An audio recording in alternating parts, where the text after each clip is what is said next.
flashes.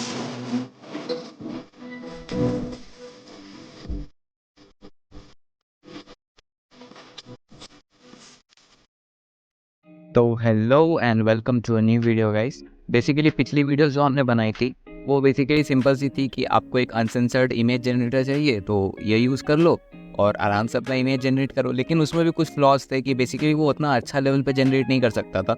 उसकी anime images काफ़ी अच्छी थी पर रियल लाइफ पर्सन की जो इमेजेस थी वो थोड़ी कमज़ोर थी क्योंकि ट्रेनिंग डेटा जो है उसका वो उतना अच्छा नहीं था। तो बेसिकली इस बार हम लोग क्या करेंगे कि एक एडवांस मतलब अनसेंसर्ड तो रहेगा ही, लेकिन एक एडवांस मतलब इमेज जनरेटर जो है वो स्क्रैप आउट करेंगे क्योंकि वो बेटर रहेगा। मतलब जो भी चीज़ बेटर है बेस्ट है वो हम लोग को यूज़ करनी है, ख़राब वाली क्यों यूज़ करनी है। तो बेसिकली इस बार जो है सबसे पहले मैं आप समझाता हूँ। आपको एज ब्राउज़र खोल लेना है या कोई भी ब्राउज़र खोल लो और उसमें ये हगिंग फेस पे आपको जाना है। आपको प्रोडिया लैब्स नाम की एक कंपनी है, इसका हम लोग मॉडल जो है वो बेसिकली यूज़ करने वाले हैं जिसके थ्रू हम लोग अपने इमेजेस जनरेट करेंगे। सब कुछ API बेस्ड रहेगा, इसलिए हम लोग को टेंशन लेने की ज़रूरत नहीं है कि कुछ भी हम लोग का लोकली चल रहा है कि नहीं चल रहा है। आपको मैं हमेशा से बोलते आ रहा हूँ कि जितना कम से कम हो सके उतना रिलाई करो लोकल रिसोर्सेज पे, जितना ज़्यादा से ज़्यादा हो सके उतना फ्री APIs पे आप रिलाई करो क्योंकि वो बेसिकली आपको कहीं पे भी हेल्प कर देंगी। मतलब जैसे जब जावेस हम लोग पूरा इंटीग्रेट करके डाल देंगे तो उसके बाद थोड़ी ना उसको हर समय आप लोकली चलाओगे, आप उसको किसी ना किसी साइट पे डिप्लॉय कर दोगे 24/7, वो चलते रहेगा। तो बेसिकली अगर आप ज़्यादा रिसोर्स टेकिंग अगर आप काम कर दोगे तो थोड़ा आपको दिक्कत होगा ना। मतलब जहाँ पे आप डालोगे वो फ्री में तो सब कुछ देगा नहीं, फिर आपको पैसे देने पड़ेंगे। इसलिए जितना ज़्यादा से ज़्यादा हो सके रिलाई करो कि आप ऑनलाइन उसको करो, मतलब API यूज़ करो। तो चलो हम लोग मतलब बेसिकली स्टार्ट करते हैं कि पिछली बार भी हम लोग प्रोडिया लैब्स यूज़ किया था, इस बार भी हम लोग प्रोडिया लैब्स यूज़ करने वाले हैं। लेकिन इसका मॉडल जो है वो थोड़ा ज़्यादा डेटा पे ट्रेंड है, थोड़ा ज़्यादा एक्यूरेट है और अनसेंसर्ड तो एज यूजुअल है ये। तो चलो मैं स्टार्ट करता हूँ। सबसे पहले आपको कोई भी मतलब फाइल एक्सप्लोरर खोल लेना और उसमें आप अगर डायरेक्टरी बना सकते हो तो बना देना। मैं ऑर्गेनाइज रखता हूँ अपना फाइल। तो पिछले बार हमने अनसेंसर्ड इमेज जनरेशन पे काम किया था और उससे एक इमेज जनरेट करवाई थी। इस बार एडवांस अनसेंसर्ड इमेज जनरेशन हम लोग करने वाले हैं। तो इसको अपने सबसे पहले तो VS कोड में खोल लेना है। तो मैंने VS कोड खोल लिया है, आप देख सकते हो यहाँ पे एडवांस अनसेंसर्ड इमेज नाम से एक जुपिटर नोटबुक है। जिनको भी नहीं पता जुपिटर नोटबुक क्या होता है, तो वो बेसिकली एक पाई एक्सटेंशन ही होता है। बस फ़र्क इतना रहता है कि उसको आप रैम में स्टोर करते हो और वो विजुअल एक्सप्लेनेशन पर्पस के लिए बहुत अच्छा रहता है। मतलब अगर आप खुद भी आपको समझना है या आपको किसी और को समझाना है तो इन दैट केस आपको जुपिटर नोटबुक प्रेफर करना चाहिए, नहीं तो नॉर्मली आप पाई एक्सटेंशन प्रेफर करो .ipynb। सिर्फ आपको एक्सप्लेनेशन पर्पस के लिए मैं समझा रहा हूँ। तो सबसे पहले स्टार्ट करते हैं शटल से। तो शटल आपको इंपोर्ट करना है, आगे आपको पता चलेगा क्यों। OS आपको तभी इंपोर्ट करना है जब आप .py एक्सटेंशन पे चला रहे हो। आपको अगर शो करनी है अपनी फाइल को कि आपका जो इमेज बना वो आपको लाइव टाइम में देखना है, तो os.start फाइल का जो एक फंक्शन होता है उसके लिए हम लोग बेसिकली यूज़ करने वाले हैं। अगर जुपिटर नोटबुक में हो तो कोई काम नहीं है इसका। और साथ ग्रेडियो क्लाइंट से हम लोग को क्लाइंट इंपोर्ट कर लेना है। तो इसको मैं रन कर देता हूँ। तो ये देख सकते हो मस्त मेरा रन हो चुका है, मेरा क्लाइंट इंपोर्ट हो चुका है। अब एक क्लाइंट नाम से आपको एक वेरिएबल बनाना है, उसमें हम लोग बेसिकली ये जो प्रोडिया का SDXL है वो हम लोग इंपोर्ट करने वाली ये वाला मॉडल, और इसी को हम लोग बेसिकली स्क्रैप आउट करेंगे थ्रू ग्रेडियो। किसी ने हम लोग के लिए ओपन सोर्स रखा हुआ है तो भाई किस लिए रखा हुआ है, ताकि हम लोग ले सकें उसको, सिंपल एज दैट। उसके बाद बेसिकली मैं आपको समझा देता हूँ कि जैसे हर बार मॉडल्स होते हैं तो इस बार भी कुछ मॉडल्स हैं। उसमें से बहुत सारे मॉडल्स हैं, उसमें से मैंने कुछ मॉडल्स आपको बताएं। जैसे एक है जगरनॉट, दूसरा है मतलब रियल आउटपुट्स के लिए जगरनॉट बेस्ट है। कार्टूनिश आउटपुट अगर आपको लेना है तो ड्रीम शेपर और डायनाविजन आपको बेस्ट रहेगा। एनिमे आउटपुट्स चाहिए तो आपको SDX बेस ये वाला प्रेफर करना चाहिए। ये मैंने कुछ छांट के निकाले हैं कि जो बेटर हो सकते हैं या अच्छे हैं, और बस आप चाहो तो इसके अलावा यूज़ कर सकते हो। मैंने अपने हिसाब से इसको कैटेगराइज किया है। और उसके बाद एक प्रॉम्प्ट आप देख सकते हो, मैंने प्रॉम्प्ट डाला हुआ है। सेम प्रॉम्प्ट है जो पिछले इमेज में भी मैंने डाला था, इस बार भी आपको दिखाने के लिए बेसिकली मैंने यूज़ किया है उसको। तो लंबा चौड़ा प्रॉम्प्ट है, आप पढ़ लेना।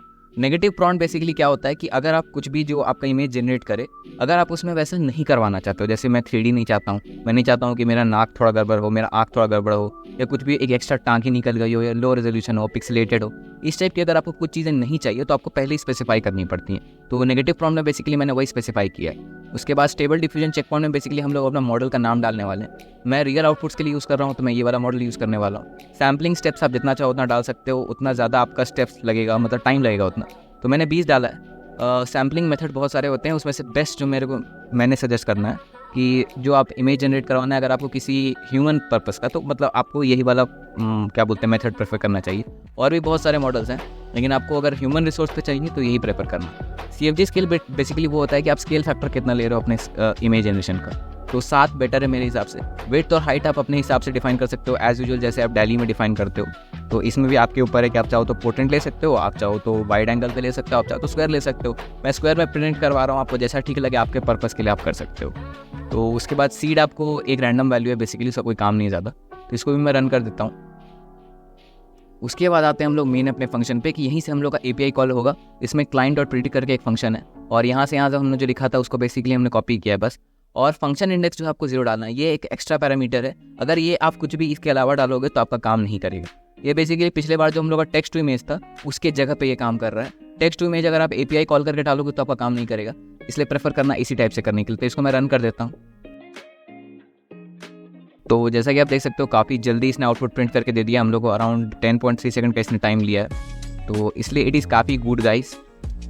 तो और क्या, मतलब मैं रिजल्ट अब इसको प्रिंट करके दिखा देता हूँ। जैसे पिछले बार मैंने बताया था, क्योंकि सेम मॉडल है, मतलब सेम कंपनी का मॉडल है, ये आपको सिंपली एक जनरेट करके देता है आपका फाइल पाथ, ना कि आपको इमेज देगा, ये इमेज का फाइल पाथ देगा बेसिकली। तो अब वो कहाँ पे स्टोर है हर बार हम लोग वहाँ से थोड़ा ना निकालेंगे। इसके लिए हम लोग बेसिकली अब शटल यूज़ करने वाले हैं, जो वहाँ से कॉपी करेगा और हम लोग के डिज़ायर्ड लोकेशन पे पेस्ट करेगा। और आप चाहो तो उसको यूज़ कर सकते हो, जो करना चाहो वो कर सकते हो। तो मैं बेसिकली इसको नाम दे देता हूँ image2.png। एक्सटेंशन आपको ध्यान रखना कि सेम रहे, अगर इसका PNG है तो इसका भी PNG रखना। बेसिकली आपकी PNG में ही जनरेट होगी और कोई दूसरा आपका वो नहीं आएगा, तो इसलिए टेंशन लेने वाली बात नहीं है। और जहाँ से ये कॉपी करेगा वहाँ से उसका डिलीट कर देगा, तो सिर्फ आपके पास डेस्टिनेशन पाथ पे आपकी इमेज रहेगी और कहीं नहीं रहेगी। तो यहाँ से देखना, अब यहाँ पे एक image2 नाम से एक PNG फाइल आ गई है। और अब बेसिकली क्या करने वाले हैं हम लोग, इसको ओपन करने की जगह हम लोग जुपिटर नोटबुक में शो करेंगे। अगर आप .py फाइल पे चलाओ तो ये यूज़ मत करना, os.start फाइल यूज़ करना, ये सिर्फ जुपिटर नोटबुक के लिए शो करने के लिए। तो देख सकते हो कितना अच्छा सुंदर सा इसने इमेज जनरेट करके दिया है। मैंने एक मॉडल पे चेकआउट किया है, आप चाहो तो और भी मॉडल देख सकते हो। ये पिछले वाले से ज़्यादा एडवांस है, ज़्यादा अच्छी डेटा पे ट्रेंड है, ज़्यादा एक्यूरेट है। और अनसेंसर्ड ये है ही। अनसेंसर्ड दिखाने के लिए मेरे पास आपको सही चीज़ें नहीं है, क्योंकि ऑफकोर्स वो गाइडलाइन के बाहर आ जाएंगी यूट्यूब की। अगर मैंने शो कर दिया या कुछ बोल दिया तो मेरे को टेंशन है कि मेरा चैनल उड़ ना जाए, इसलिए मैं प्रेफर करूँगा आपको एक बहुत ही गंदा सा एग्जांपल देने का, जो मैंने पिछले बार भी दिया था। तो अगर आपको पिछले बार याद हो तो बेसिकली हमने पिछले बार एक प्रॉम्प्ट लिया था, तो हम लोग सेम प्रॉम्प्ट जो है इस बार भी यूज़ करने वाले हैं। और इस बार जो अगर मैं आपको ध्यान से बताऊं तो ये वाला जो प्रॉम्प्ट है, a boy holding a full sword of blood, और एक उसकी उंगली कट चुकी है और वो रो रहा है। अगर यही सेम प्रॉम्प्ट जो है अगर मैं बिंग इमेज जनरेटर पे डालूं, जिसमें बेसिकली DALL-E 3 या DALL-E 4 जो भी है, और इसमें अगर मैं क्रिएट करने की कोशिश करूं तो इसका सिस्टम मेरे को वार्निंग दे देगा कि ये जो है प्रॉम्प्ट सही नहीं है, कुछ इसको इसमें इश्यूज़ दिखे हैं, पब्लिक की वायलेशंस दिखी पॉलिसी की, तो इसलिए ये काम नहीं करेगा। लेकिन क्या हम लोग का ये नॉर्मल मॉडल सेंसर्ड है अनसेंसर्ड है वो चेक करने के लिए हम लोग को तो ट्राई करना ही पड़ेगा। तो चलो मैं ये प्रॉम्प्ट डाल चुका हूँ, अब इसको देखते हैं।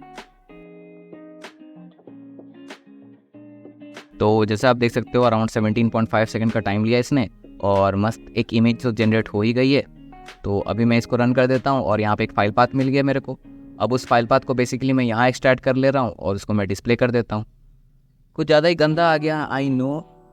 ठीक है भाई, मेरा देखो प्रॉम्प्ट का भी तो साइज़ देखो यार। पहला प्रॉम्प्ट मैंने कितना अच्छा से सजा के लिखा था, तो उस हिसाब से दूसरा प्रॉम्प्ट मैंने बस ऐसे ही दे दिया है। तो अगर आप ट्राई करोगे तो आपका प्रॉम्प्ट अगर अच्छे से एक्सप्लेन करते हो, अनसेंसर्ड सेंसर्ड से घंटा फ़र्क नहीं पड़ा, आपका मॉडल जनरेट करके दे देगा। और जिस टाइप की इमेज देगा वो मैं डिफाइन नहीं कर सकता, मतलब मैं बता नहीं सकता। ऑफ कोर्स कुछ लिमिटेशंस होती हैं, कुछ गाइडलाइंस होती हैं। तो चलो ठीक है गाइस, मिलते हैं अगले वीडियो में, तब तक के लिए बाय बाय। तो अगर आपको सोर्स कोड चाहिए तो आपको डिस्क्रिप्शन और कमेंट बॉक्स दोनों में मिल जाएगा, कोई टेंशन की बात नहीं है। और बाय द वे वो एक मोनेटाइज लिंक रहेगा, तो इन केस अगर किसी को मोनेटाइज लिंक में कन्फ्यूजन हो तो उसके जस्ट नीचे एक वीडियो लिंक मिल जाएगा। वो वीडियो आप जैसे देखोगे आपको समझ आ जाएगा कि कैसे सोर्स कोड जनरेट करवा सकते हैं।